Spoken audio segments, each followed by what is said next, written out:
Thank you all for coming out today. This is our annual open mic to celebrate National Poetry Month. So we got some people signing up to read some poems and some of their fiction. If you're still dying to read some work and you're sitting out there and you're itching to do it, so there's a sign-up sheet over here. So share your work. So as all of you know, April is National Poetry Month, and if you go to poets.org, they have this really great site about all these different ways you can celebrate Poetry Month. And they have lists of places to go hear poetry being read. They have various different things, like 30 ways to read to celebrate Poetry Month. And they have this great thing where they give one poem a week with actual lesson plans for teachers. So poetry is getting into in the classroom more. And they have this long list of justifications for poetry. As if you need justification for poetry and the value of poetry in the world. And one of the things they say is 1 million plus people in the United States read poems at poets.org each year. 365,000 students participated in the 2014 Poetry Memorization and Recitation Contest, Poetry Out Loud, which is sponsored by the National Endowment of Arts. And they go on with this and all these lists of numbers of all the reasons why poetry is valuable to our society. But as the poet Muriel Rukeyser once wrote, and this is also on the poetry.org website, she says, if there were no poetry on any day in the world, poetry would be invented that day, for there would be an intolerable hunger. So we're here to celebrate language. We're here to celebrate the beauty of language and personal expression, not only in poetry, but also in fiction, and if everybody's got a memoir out there too, in nonfiction as well. And so one of the things they have that's really great is if you go to poetry.org website, you can sign up for one poem a day to land in your email box. So I did this, and I'm simply going to start this off by reading the poem that landed in my Gmail account today. And it's called The Home Team by Brenda Shaughnessy. I liked Jane's team. I bet money on them, but it wasn't that kind of thing. Too disorganized. Plus it was just lunchtime pickup winter ball with deflated gold bulbs and not enough of the good knee gel to go around. The kids were tough. The kids goofed. Jane shone. She worried that winter ball like a craft, then like it was nothing. She poofed it dead center while everyone else looked sleepy sideways, a full surprise every time. Her main move, always a low private conversation with the air, then lightning knees you could never see. The rest of the team shot sparks on occasion, till a swift half-bank could rattle the shoulder of the thickest bulb guard, and the brain, a sticky girl in advanced graphematics, had all the angles. We stood in the stands like snipers, trying to see what the brain saw, but we never did till the fluke score landed from outer space. Jane again, invisibly. Some girls thought winter ball too mean-streaked, too psychic. My oldest daughter could hardly watch, preferring hockey.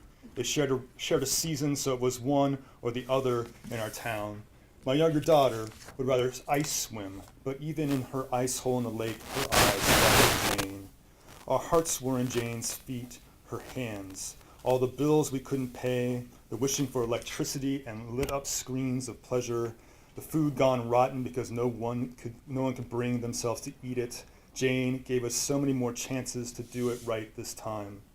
We couldn't give our kids the bountiful, bulletproof homes we wanted, but we could insist on watching them try to win their childhoods back, inspecting their scraped knees before the raw, red, and pink dimpled wounds turned burgundy into crusts of edible leather.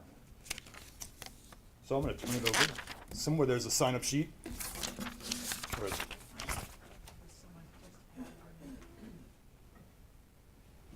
so our first reader is Vikram Chima.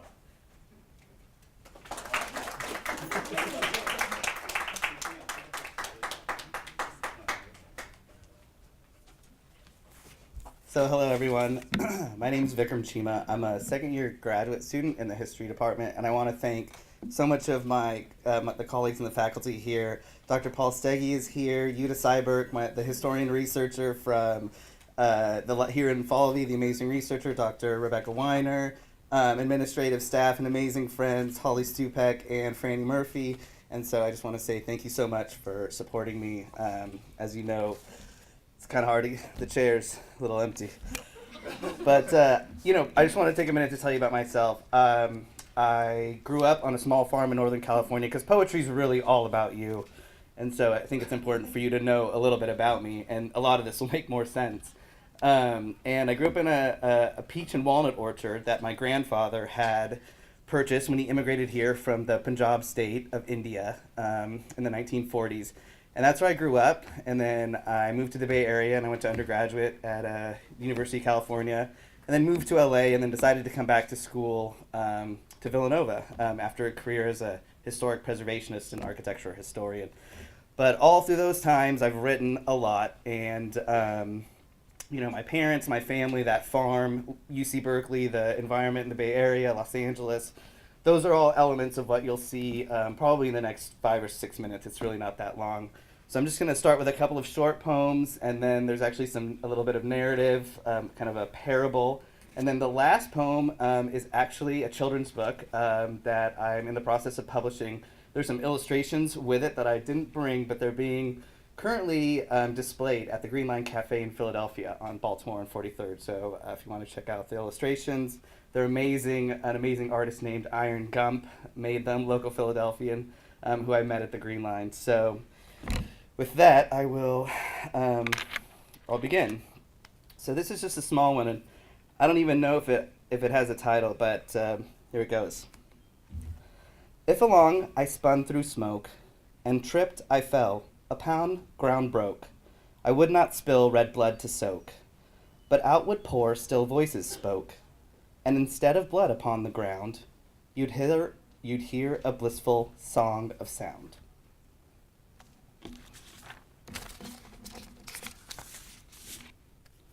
This is another short one. This is really about the earliest memories I have, and it's about my family. I am my mother, sifting flour, and brown lentils in the morning hours. I am my father, amidst the fields, or resting in shade after the noon meal. I am my sisters, diligent daughters, who stand by their mother and obey their father. So much of others that fill my shell, so many in number that I scarcely can tell. What is there of me in me, a part so small I cannot see?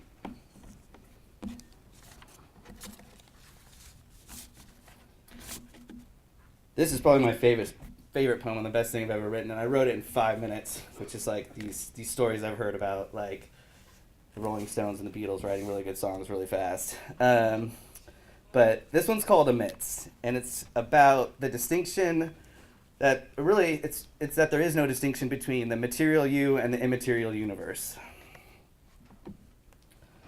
Amidst the children, it is I who am young, and I am the warmth amidst the sun. Amidst the rain, it is I who am fallen. Amidst the river, it is I who am swollen. Amidst the wind, it is I who am taken. Amidst the fragile leaves, it is I who am shaken. Amidst mine own sorrow, it is I who am pained. Amidst the open sky, it is I left unchained. And it is my soul which stirs amidst night. It is I who am luminous amidst the starlight. So those are the 3 short ones. They're kind of little reminiscences. I hope you like those. This one's just a little bit longer. And it's a series of questions. We all ask ourselves a lot of questions, rhetorical questions. Every day we fill our minds with questions. This one's called You and I. Are you just the light and I just the dark? When we look like each other and we bear the same marks. Are you just the good and I just the evil? Or are we just parts of the same kind of people? Are you just a dream and I a nightmare? Or are you just the moonlight and I the still and dark air? Because it takes 2 of us to make the night stir, and I'd not prefer one without the other, as I'd not prefer sunlight without a dark shadow, and I'd not prefer high slopes without deep and wide meadows, and I'd not prefer sunrise without dusk and twilight, and I'd not prefer noon sun without gibbous moonlight, as I'd not prefer the heavens without a dark star, as if the first were for Venus and the second were for Mars. I'd not prefer fresh water without saltwater oceans, and I'd not prefer stillness without torrents of motion. And I'd not believe in a deep faith without knowing a deeper doubt. And I'd not prefer reigning joy without droves of sorrow about. So it seems that it is each other we require, with our spirits growing tired, as we struggle through the mire, and through fields of endless fire, we shall see the shining spire, and will lavishly admire the crowns and thorns of kingly sires, set aflame on funeral pyre, smoke risen higher and higher, all gone to heaven on winged flyer.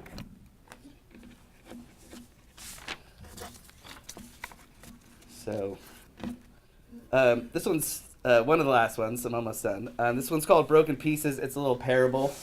It's kind of got some religious overtones. A lot of my stuff comes from classical work, but I'm an atheist. So it's an interesting mix. This one's called Broken Pieces.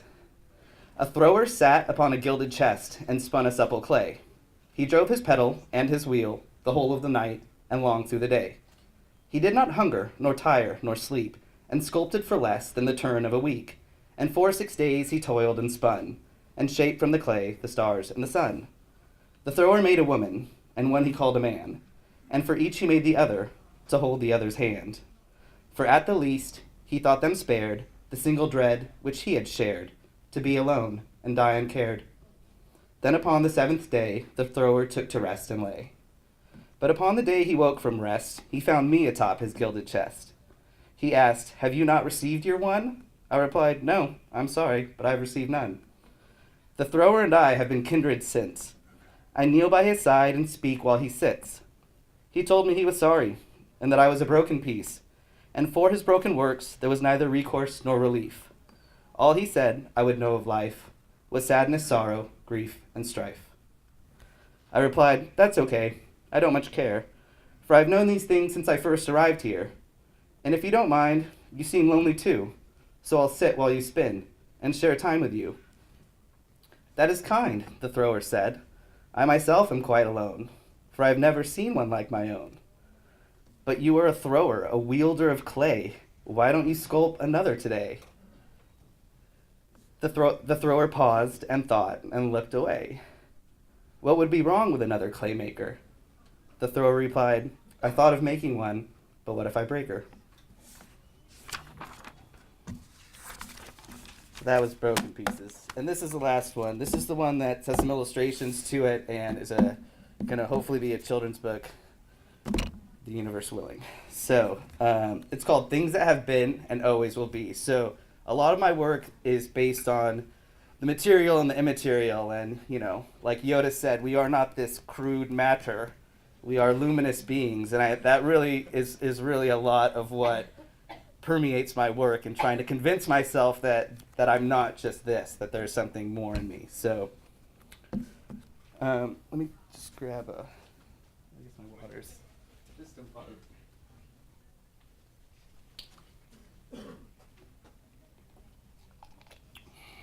So, things that have been and always will be.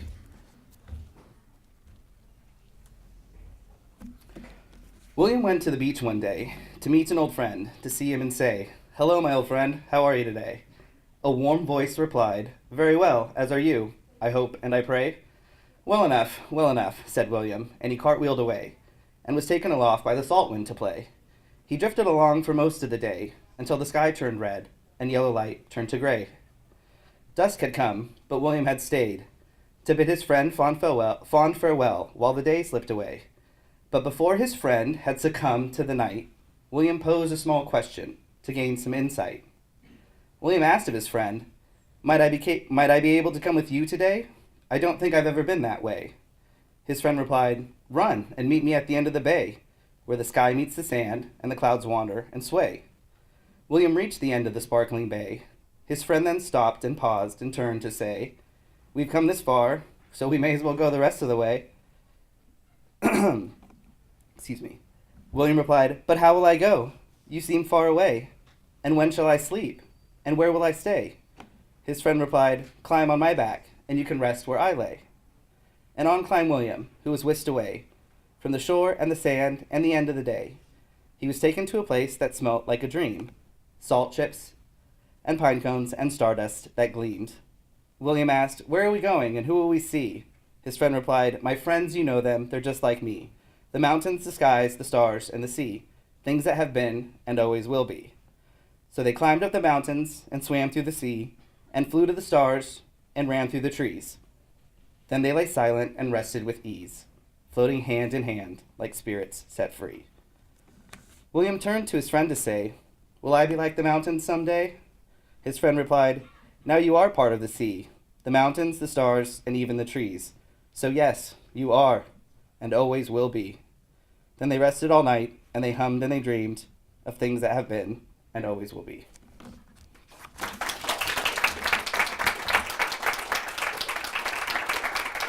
Thank you very much.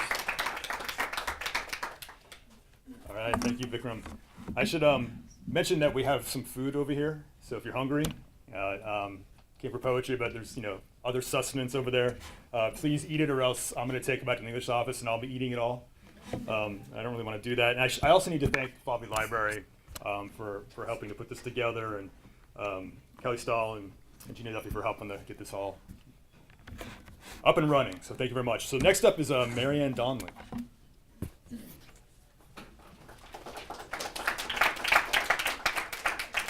Okay. Hello, everybody. Like Alan said, I'm Marianne Donnelly. I'm a senior English and chemistry major. I actually have to run to a chem lab in a few minutes, so I'm only going to read 2 poems for you.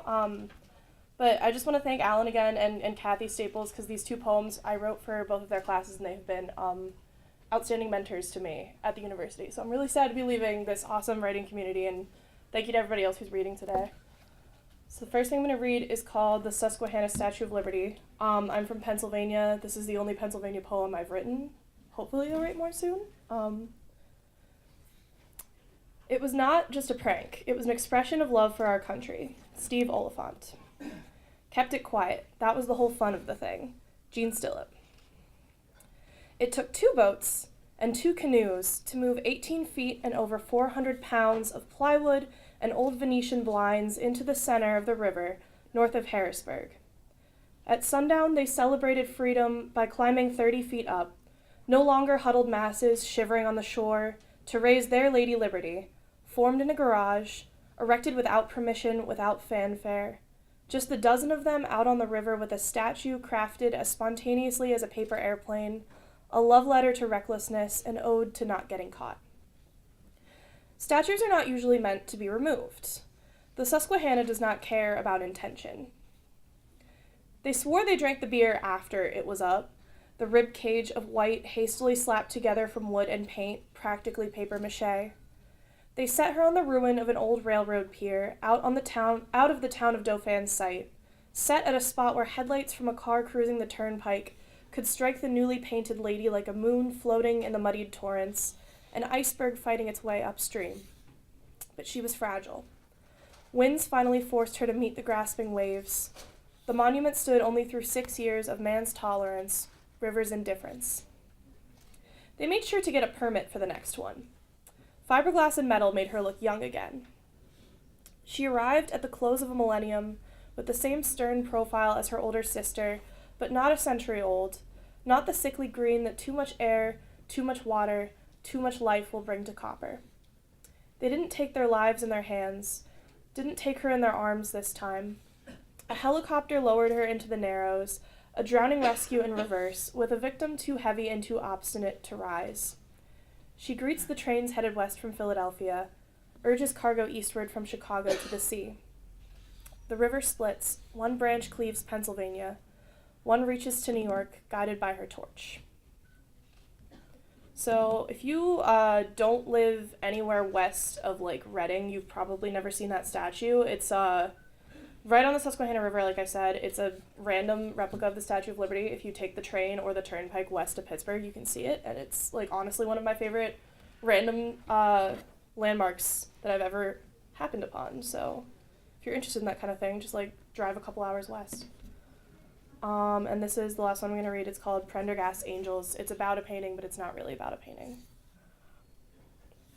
We stopped believing in angels as winged things, haloed by streaming sunlight, their skin luminous, their gowns of gossamer and shot silk trailing along the marbled halls of heaven. It was as if their skin had dulled to charcoal, grayed, faded in the choked air of our earthen cities, as if the light adorning their foreheads dissolved into the smog and car fumes. We saw them cast their garments off, and then somehow we felt their fingertips at the crest of our spine, dressing us in the ethereal, transferring Eden back to us even as the gates shut at our approach. We began to spy shed wings, left in the shade of an ancient oak in a neighborhood park, and wondered when we would see humans, shedding armor for feathers, helmets for crowns of piercing heavenly rays. Perhaps it had happened already. Perhaps angels walked the earth, their light transformed to matter, corporeal, fallible, but firm. Thanks, guys.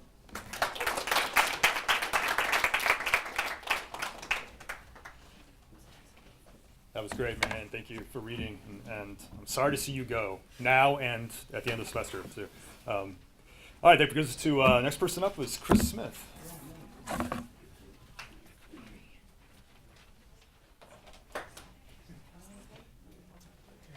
Hi, this is some. So I wrote this for creative writing. The title is Waiting. The last time I saw him, my brother stood in the doorway of our house like a lame animal. He took 2 quiet, hollow steps inside. His eyes were gone, and they met my father's. I quit. I can't do it anymore. I went to my room, feeling the tingle of that red electric air. Ear pressed to the door, I listened. My father's voice rode the rising tension. Rent's overdue, one mistake too many. And then, this house had no place for him.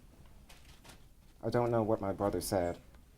His words lost clarity, stretched over space, like the death cries of an animal.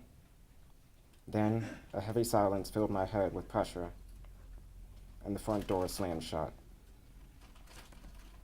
My brother sent a postcard from New York. I began imagining that place and him in it, the city with a ruthless heart and a web of a million arteries.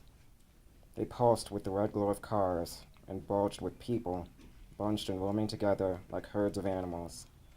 They moved wordlessly, called here or there, for work, but sometimes for no reason but habit. The city's black breath clogs the lungs. I imagined my brother choking on this air as he made his way to his new life, with a face made grown by time, with friends, the air heavy with their laughter, standing at food trucks on his lunch break, stopping to think of the family that tossed him aside, stopping to think of me. But sometimes, I dream of him standing in the street at night, standing lamely, with a blank look, waiting to be put down.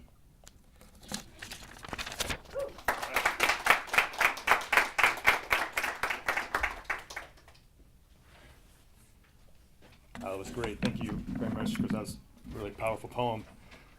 Thank you for reading. So that brings us to Monica Williams.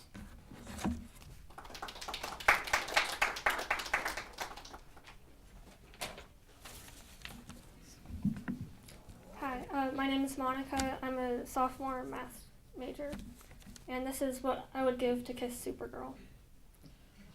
When I first met her, she stumbled in on shaky legs, as if breaking off the shadow her cousin cast over her. When I first met her, her hair gleamed and her eyes shined, even though she didn't yet know how to fly, because more than anything else, superhero ran in her blood, and she was going to save people. That's what she promised me when she told me her name was Supergirl, when she proved that learning to fly can be as easy as the way bullets bounce off her skin. I fell as easy as she flew, finding that the adrenaline of falling tastes as good as the addiction of saving people. And there we were, experiencing both for the first time. What I would give to kiss her. If falling is what it takes to be saved, then I would beat Lois Lane to the edge every time just to be swept into Supergirl's arms. If kryptonite is her weakness, then let me be the opposite. Let me be the sun from which she gets her powers. Let me be the rays that shine over her as she stands in their spotlight. Let me burn up from the inside out so that she never dies. Let me hide all of the kryptonite in the world so that not even a Luther can defeat her. If she lives for us, for the people she saves, then I'll live for her, be the person for her to come home to, be the one for her to kiss. People always talk about how dangerous it can be to give your heart to someone who doesn't actually exist. They must not have met her, though. Supergirl who holds my heart in her hands without crushing it, gentle even with super strength. Supergirl who lets me follow the hope written across her chest as if it's my own salvation, and it is. What I would give to kiss the girl who saved me when I fell for her. Thank you.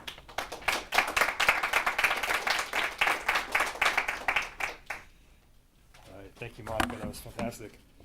So that brings us to Julie Linneman. Hi, Julie.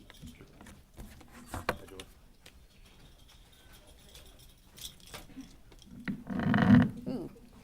So I came here to watch people read their poems so I could get credit for an ACS event, and then they needed some people to read, so here I am.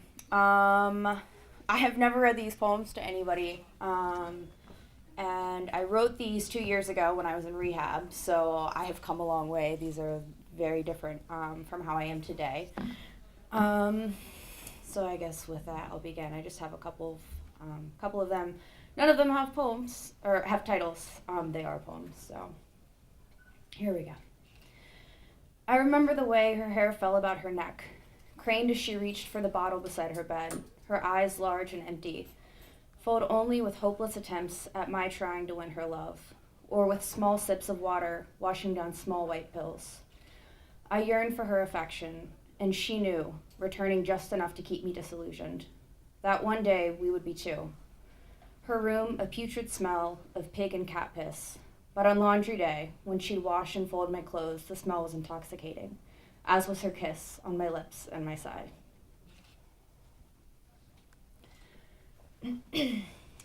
I was doomed for failure since the age of 6. Sexual abuse brought on by no other than my brother. Addicted to things, to love, to razors, to vomit, and later on to much more satisfying drugs.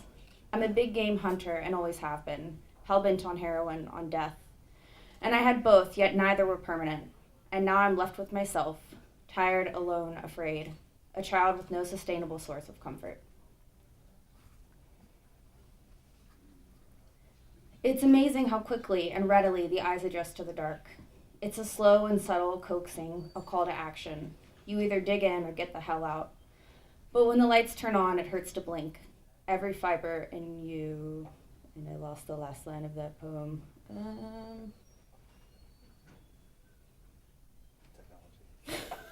Yep. All right, so I guess that's the end of that poem then. And I'm not creative enough to come up with a line on the spot. All right, my last poem, I actually do have a title for this, called I Am. Sorrow, a depression so deep, there doesn't seem to be an end. Bottomless, the life that I've so carelessly thrown away. Useless, a leech on society so carefully constructed on unity. Lifeless, dying once wasn't so bad. Disclaimer, I'm now just over 2 years sober. But yeah, so I've come a long way. But that was where I was at 2 years ago. Thanks for listening.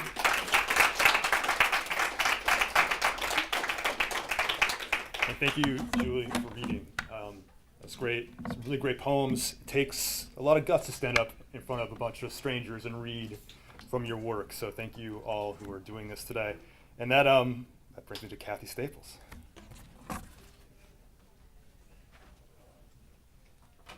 After telling all my students to come, I forgot to bring poems, but I just have a few on my phone, so I'll read to you two things there.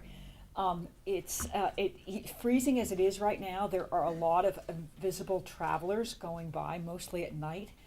There's a lot of warblers who are on the move right now from north to south, and this is called the Long Winter. And I guess you could say it's an elegy with consolation. The long winter. The snow and cold took all the boxwoods and plenty of wrens, but not the warblers. Redstarts, indigos, kinglets, riding the cold front south. Hat-sheer black poles trace each jag of coastline. Adults fly point to point. Do the warblers see spring? Our northern spring in the mind's eye before it arrives. The upper meadow topping out with phlox, corridors through milkweed. The imprint of land on memory or desire. The lone stone pine gusting in sea wind. First time I saw that plaque on Montague, we straddled our bikes under leafy trees. You said something about Auden and a steamer, a borrowed coat. It's just the sort of thing you look for in a dream. The lost overcoat on an upper deck, or your brother just there in a slash of daylight when the ferry calls, broad-shouldered, squinting into the light.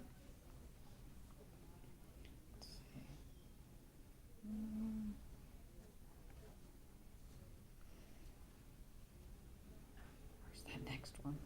Okay, I'll read this one. We probably all think about the muses, but where do we locate them? Not since Homer or Milton do we invoke the muses before we speak, but I think before we get up, or when we write, we have a little bit of a voice inside us. And Hesiod writes an account about how he met the muses, the 9 muses who live on Helicon, and came to his field and taught him to sing. And I kind of was prompted to wonder about that story. About the muses.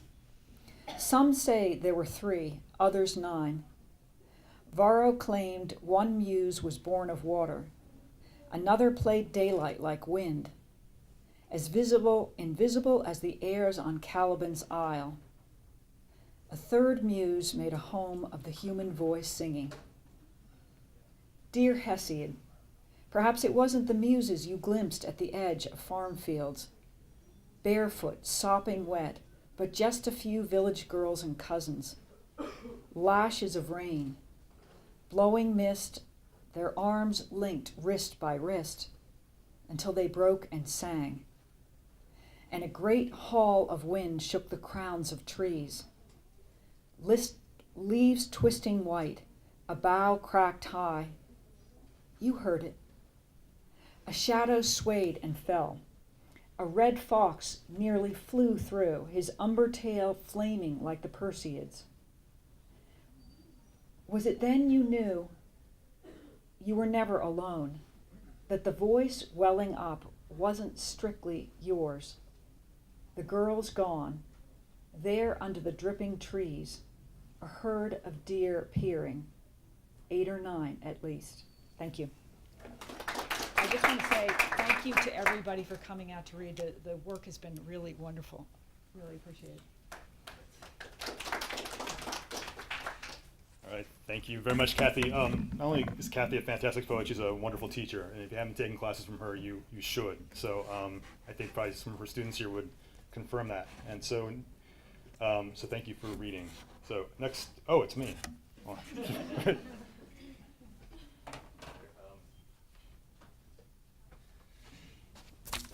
All right, so I'm a terrible poet, and I tried to write poetry. In fact, when I started creative writing, I wanted to be a poet, and normally I would just write really bad poems about girls that broke up with me.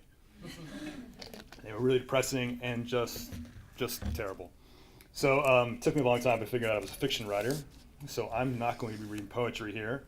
I'm going to read, I guess, so the opening chapter. There's a prologue. I'm going to read the opening chapter to what should be the follow-up novel, unless I die before I get it done, to my most recent novel that's coming out in paperback on next Tuesday, actually, a week from today. So this is set in Southern California in 1987. My first book was set in 1985, Southern California, around a Night Stalker who was a serial killer who killed people. And so there's 2 main characters. Natasha Bentoncourt is a female medical examiner, and there's a detective, Benjamin Wade. And the first book was really Ben Wade's story. And this one is really supposed to be Natasha Betancourt's, so this is going to be the opening scene to this untitled novel. One of the things I wanted to do with this book was to talk about in the mid-1980s as this population of more and more immigrants came into Southern California, including a population of refugees from Vietnam who started to build a community in Westminster. Right next door in Huntington Beach was this rise of neo-Nazism, skinheads on the fringe of the surf punk culture there. So I wanted to sort of write about that convergence in this story. So I've never read this. It could be complete shit, but we'll find out. Nobody's read this, so here we go. So chapter 1, 1987. It was snowing the morning they found the homeless man beaten to death in the alleyway behind the doll shack. Not thick flakes like the ones falling in the San Gabriels, but hard, wet pebbles that needled Natasha Betancourt's wet cheeks. She was bent over the man now, his face cemented with frozen blood, his ears rimmed with wet snow. Goddamn cold, the detective said. It's snowing, she said. She hated people who said obvious things. When people said obvious things, she said obvious things back. And this detective, Smith was his name, of the Anaheim Police Department, said a lot of obvious things. He's been beaten. Looks like he was kicked in the head. He's black. He'd said black the way her grandfather had said colored, or the way some cops she knew, the ones further south of here, still said the N-word when they were alone among other white cops. It's fucking Southern California, Smith said, not Wisconsin. Even had an obvious name, James Smith. Favorite food was probably hot dogs. His wife was blonde, petite, stay-at-home mom who cut his kids Oscar Mayers into little pieces, drove a Chevy truck, loved the Rams, drank Budweiser. Thought Ronald Reagan was a saint, but secretly still liked Dick Nixon, an Orange County native son, after all. El Nino, the other cop said. Suarez was his name. Whole weather pattern screwed up. They're probably swimming up in Lake Michigan. Suarez was all right. Though Smith's dullness infected the air, Suarez breathed, dull by association. 83 was an El Nino year, Smith said, not this year. Well, something's fucked up. No shit, Sherlock. Do me a favor, Natasha said. Go interview someone or head over to Winchell's for a coffee and enlighten yourselves with your stimulating conversation. I need to concentrate. Sure, Miss Sunshine, Smith said, before walking over to the small crowd standing on the edge of the alleyway, notepad in hand, feigning serious investigative work. She took a photo of the man's face now, his nose beaten sideways, his left eye socket collapsed, his coat stinking of urine and sweat was yanked off his shoulder, exposing a faded Huntington Beach tourist t-shirt, Surf City. In one of the coat pockets, the corner of a Polaroid stuck out. The picture was upside down, but she could make out a pair of Mary Janes pressed into the green grass. She'd take a look at that later at the morgue. It was often difficult to ID homeless cases, but the picture would help. It'd been a pretty ride over to county to get her official Ford, a sunrise Friday morning with most people still locked inside, bundled against the white terror. The streets had been nearly empty, the stoplights blinking through the white haze. Rays of sun split the clouds and lit up the hillsides, freshly glowing white. She preferred a cold Southern California, relished the winter snaps, and a dusting of snow. Well, not quite snow, but cold, clumped powdered sugar was such a rarity that it felt like a second Christmas. It made the city quiet, as though the whole basin took a deep breath and held it. She liked pause, liked the stillness, and held breath. The snow was turning back now into the lesser joy of rain. When people woke, they'd never know the basin had gone briefly Wisconsin. All the wonders people missed while sleeping, and all the ugliness. Before those few moments on the road this morning, she focused on the wonder, tried to print it into her memory to access later on when she would need it. Now he snapped a picture of the man's hands. There was a circled indentation on his left ring finger, stolen wedding ring, pawned for drugs, divorced. There was no dirt under the nails, a rarity in her experience with homeless people, but there was blood on the knuckles of his left hand. Got a couple shots in, huh? She whispered while she zoomed in on the knuckles. She stood to snap pictures of the surrounding area, 40-ounce Colt 45 bottles, cigarettes, a discarded Air Jordan shoe, a couple pills, a used condom. Jesus, the places people got off. She glanced over at the detectives. They were smoking cigarettes, talking up a couple bystanders. They put up a perimeter, gridded this place for evidence. They'd even interviewed a few people. The manager of the doll shack, a couple kids who swayed like they were still drunk. Just a bum was the other obvious thing Smith had said when she arrived. Yeah, she thought, just a bum, but a bum beaten to death, not a bum OD'd, not a bum killed by the elements. Suarez and Smith would do their job, at least to the extent of their contractual obligations. They weren't unprofessional, but they didn't care. At least not Smith, not about this. As far as they were concerned, it was just another bum beaten by some other bum. Man was probably frail already, sick from years in the streets. Probably a fight over a few quarters, maybe a bottle of fortified, maybe even some rock. Regardless, the city of Anaheim had a task force to rid the city of homeless. They threw them in cruisers, drove them over to Orange and dumped them there. Disneyland was a couple miles away. Angel Stadium was around the corner. No Midwestern families from, well, Wisconsin wanted to see soiled panhandlers on Catella Boulevard as they drove through the gates of the happiest place on earth. Suarez, she called. Yes, ma'am, he said, and jogged over to her. While she was on scene, processing forensic evidence, she was in charge. Some of the old guard didn't like it, but the younger cops, like Suarez, knew what brave new world they lived in. Drop those pills in the evidence bag, she said. Yes, ma'am. Suarez is all right. And if I were handling your part of this investigation, she said, I'd check the bathroom in the club. She thought of Ben. He would have found the pills. He would have thought to check the club. The more she worked with these other suburban neophytes, the more she appreciated Ben's detective skills. Maybe it was Elliot that honed those skills, but it wasn't so much skills as much as thoughtful observation. Some people paid more attention than others. You had to want to pay attention, had to care. What do we got? Smith said, ambling over to them. Pills, Suarez said. Think we checked out the club, trying to impress his boss. Club owner's not going to like that, Smith said. Remind him of his license, Natasha said. Smith turned to her, threw his shoulders back as though trying to make himself a couple inches taller. How long you been on the job? 7 years, she said. Funny, I haven't run into you before. They'd worked a case before. They hit by a train over by the Big A baseball stadium 3 years earlier, but that was before Mendenhall, the chief medical examiner, had decided to keep his shoes clean. As far as Smith was concerned, she would have simply been Mendenhall's assistant, a secretary with a fancy degree. How long you been in, she said. 26, he said. This Tuesday. Counting the days, huh? She bent down to look at the body again and noticed something. I like to remember anniversaries, he said. Keeps things right with the wife, the kids, the Labrador. She lifted up the man's coat delicately and then pulled up his Surf City t-shirt. Bruises swelled purple on his rib cage. Maybe just a bum, she said, but someone's pummeled him. She nodded her head toward the bruises. He leaned over and took a glance. Crackheads, he said. PCP maybe. Those inner city PCP fuckers go ape shit. Ape shit. Black bum, ape shit, inner city PCP head. You couldn't make some people care. It wasn't in their DNA. She noticed something else. She laid the shirt and the coat back down on his torso. Something red. Detective, she said, grab me an evidence bag and those tweezers.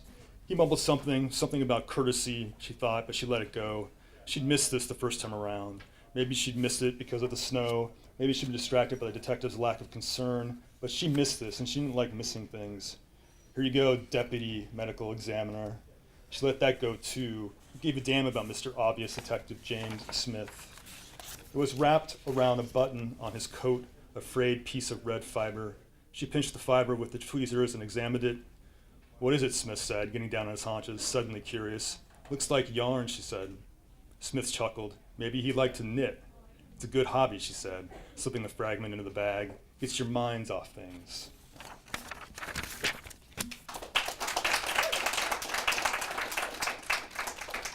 All right, it's Brianna Hayes.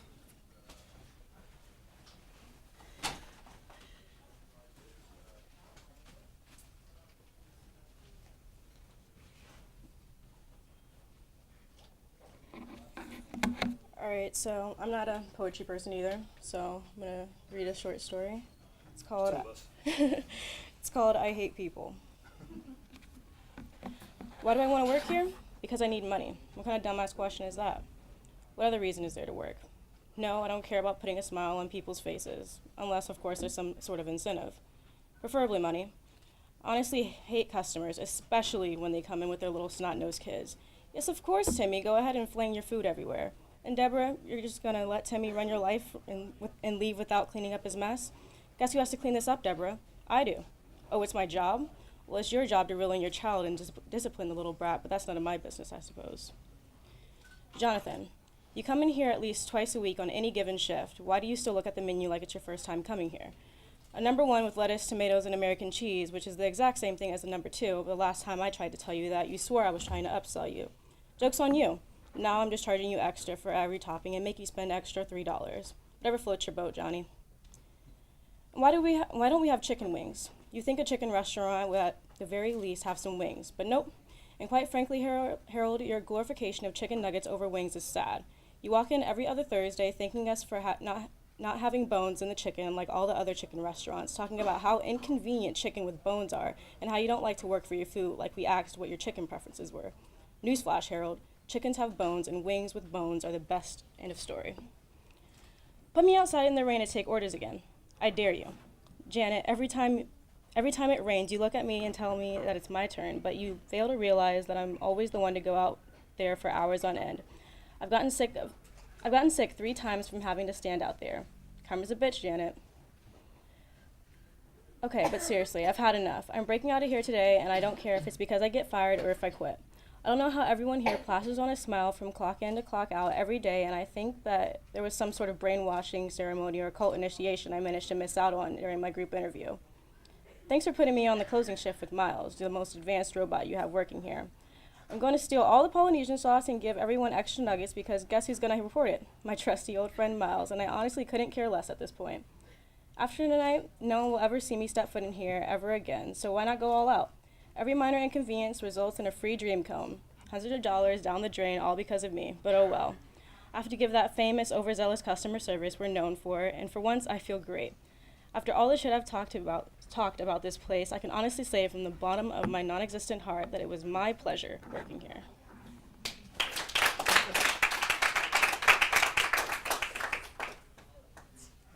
Thank you very much, Brianna. I hate people too. No, not really. So that brings us to Tia Parisi, is that right?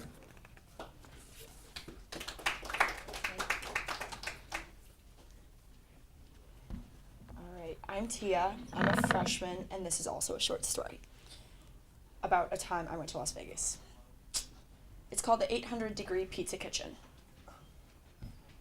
Trapped inside an Elmo costume, a 30-year-old man stood in his usual spot, the mist from the Bellagio fountains matting his back. The 800-Degree Pizza Kitchen sign flashed above the street, and Elmo Man laughed, wondering if it was a joke, because under the Nevada sun, the entirety of the Las Vegas Strip was an 800-degree pizza kitchen.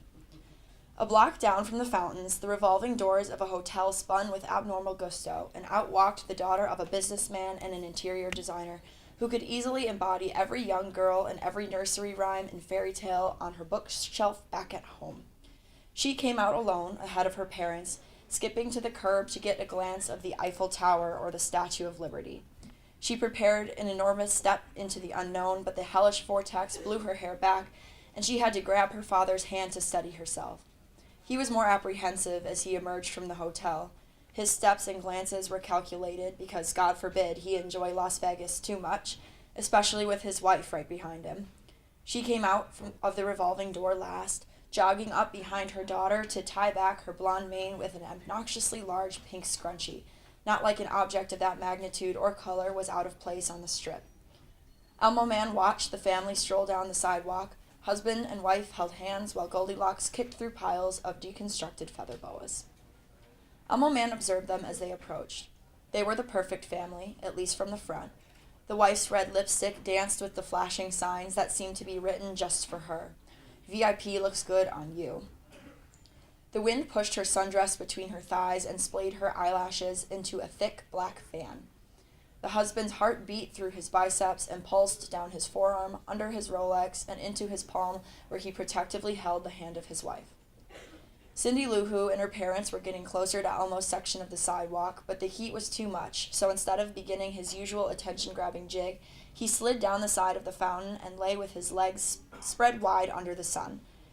It was his 1-year anniversary of inhabiting the Elmo costume, and for once in his life, he was done making a fool of himself. The world did that enough for him. He could swear the stain on his chest was getting larger. Soda, vomit, he couldn't remember. Elmo found his costume in the closet of the comedy club theater that tossed him on the curb when he couldn't make enough people laugh. The husband called Pippi Longstocking back to his side, wrapping his free hand around hers. Sorry, sir, but it's not like your Rolex wrist is going to protect your daughter from the big bad world. Elmo was not the only man hiding behind a mask. The Ninja Turtles were fired from the gas station last week, the Power Rangers met in a jail cell, and Batman's Robin was really a woman. An entire floor of Caesar's Palace hotel rooms grew marijuana on the balconies, and flappers fed off of daughters covering their eyes just so they could chirp, "It's nothing he hasn't seen before, sweetheart," and make everyone blush. The family passed the fountains, feverishly walking into the horde of card slappers and men in costumes. The husband kept his head down as men dressed as playthings, staring at his wife and daughter, slid their pinup cards into the back pockets of his shorts. There are two ways to offer a man a prostitute, Elmo noticed, in front of his women or behind their backs. Little Red Riding Hood sat on her father's hip, staring at Elmo Man over all the other characters vying for her attention. He was no different from the Turtles or the Rangers, no better at producing a laugh or a smile, but just for a moment Elmo wanted to give up his act. Maybe it was the heat, or maybe it was the way Goldilocks' father let go of his wife's hand for just a moment to shove the cards deeper into his back pocket that made Elmo unsnap the buttons around his neck and pull the red dome off his head. His greasy hair sizzled in the heat, spit oozed from the gaps in his non-existent teeth, and his foggy eyes met hers as her look of wonder and adventure turned to one of horror. Andrea Bocelli's voice rumbled against Elmo's back as the fountains began their dance, and an enormous gust of heat hit the strip. The wind yanked the giant pink scrunchie out of the girl's blonde mane and sent it flying into the spews of the Bellagio. Her tears erupted like the fountains themselves, and, in a fit of rage at the strip for making the little girl cry, Elmo rose from his seat, lifted the 10-pound decapitated head into the air, and heaved it into the fountain. As Elmo's decapitated head sunk to the bottom of the fountain, joining the museum of artifacts lost or stolen by the Las Vegas wind that never seemed to die, the girl's tears ceased, and through her untamed hair in the Nevada heat, she found the energy to laugh.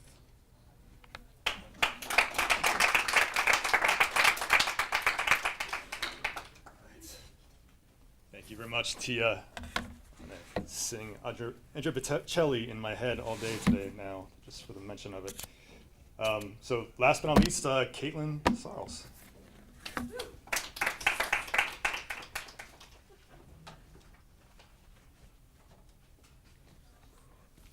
Hi, I'm Caitlin. I'm a sophomore. I'm in Professor Staples' creative writing class, and she's really helped to make my chaos into something I don't know, shareable. So I'm just gonna read two for you. The first is about a park and a boy. Okay, it's called Walking My Way. Sunlight began fading long before our car doors slammed over gravel. I needed this king of long walks to explore this beloved paradise of mine that healed most with soft breezes. Pocked with trails, my sanctuary would soak my soul back into my skin in grassy waves. I disrupted the rising crickets with testimonies, rising pain that burst from the revolving door, my mind. Scars and crossroads tumbled toward him so hard I thought he would waver back. Most do, eventually. He rarely walked the trails traveled, lanes living, as his gentle hands caught each phrase in resounding calm, calm, calm, so inherently strong it made my chaos nervous. Shared his own later. Breathe easy. His questions listened more than the ears of others, bending brick walls my guarded heart could not bear to break. Open the gates. He will walk through. A smile that could rescue me in a hurricane, drown me in a monsoon.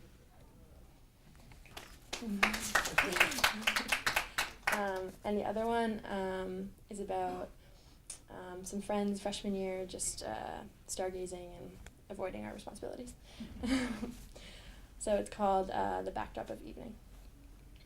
Dewy grass near beige sidewalks with faded footsteps lined our parade of blankets and rhythmic music, endless munchies, a beloved skateboard, and a dark speaker that somehow breathed a great life into this night. Sam lugged a basketball in her arms, knowing full well attention would shift elsewhere the moment we sat with ourselves. Jet black fencing marked the court of our kingdom, one of golden front gates we marched through with anticipation, though the night would soon lull us away from ambitions of action. Moon had already barged her way into the sky as we arrived on our fading paradise. interrupting sun's final dance of light through the trees. Soft music rose to our hearts that needed healing, evoking feelings we could never articulate more than the melodies. Lyric by lyric, stone by stone, walls crumbled down among us. Lyric by lyric, stone by stone, caving barricades overgrown with adamant ivy. Sky blue Converse sneakers barely grasped my forgiving feet.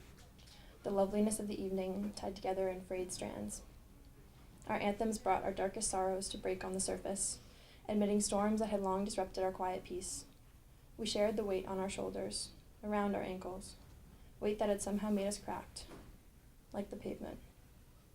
A deep loneliness in one another we all saw then, and a deep resilience too, that only the stars could match. My group of misfits on this worn little blanket. Thank you.